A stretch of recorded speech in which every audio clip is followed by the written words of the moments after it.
To produce beautiful wood shavings with every pull, it's important to keep the blade sharp. For dull blades, you will need a medium grit and an ultra-fine grit whetstone.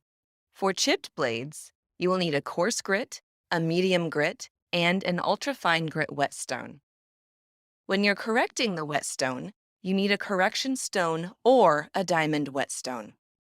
You will also need water when using any Japanese whetstones. The first step in preparing a whetstone is to make sure the surface is flat.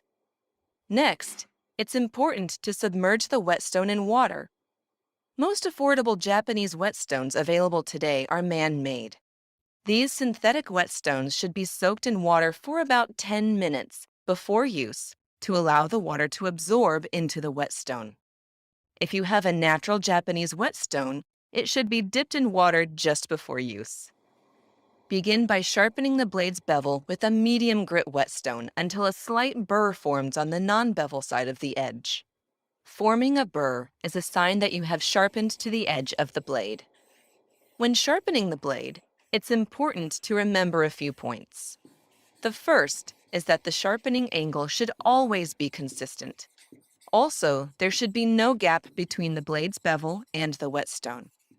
When applying force, only do so when pushing down and forward.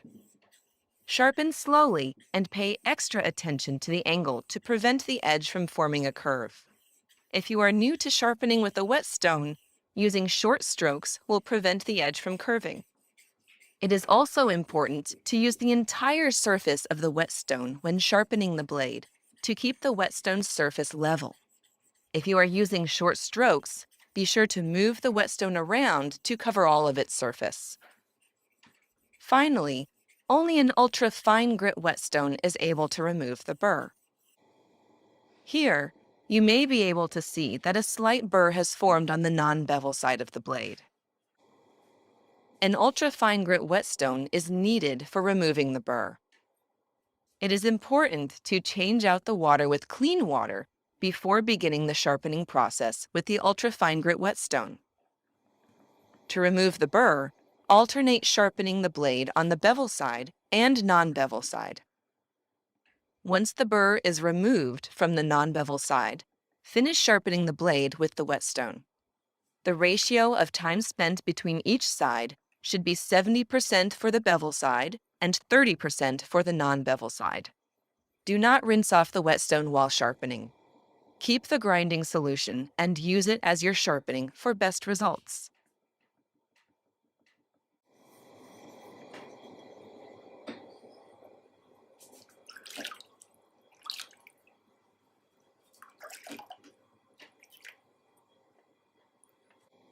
This process will result in an evenly sharpened blade.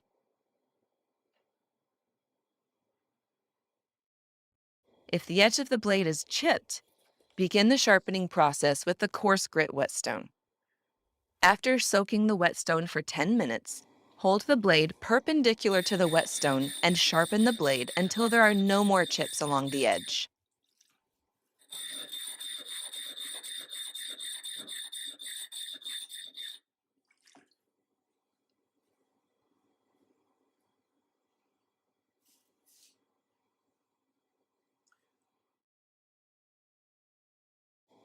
Once you have removed all chips and the flattened edge is perpendicular to the whetstone, begin sharpening the bevel side of the blade with the coarse grit whetstone until a burr appears on the non-bevel side. It is important to keep adding water to the whetstone while sharpening the blade. After a slight burr appears on the non-bevel side of the blade, switch to an ultra-fine grit whetstone to remove the burr.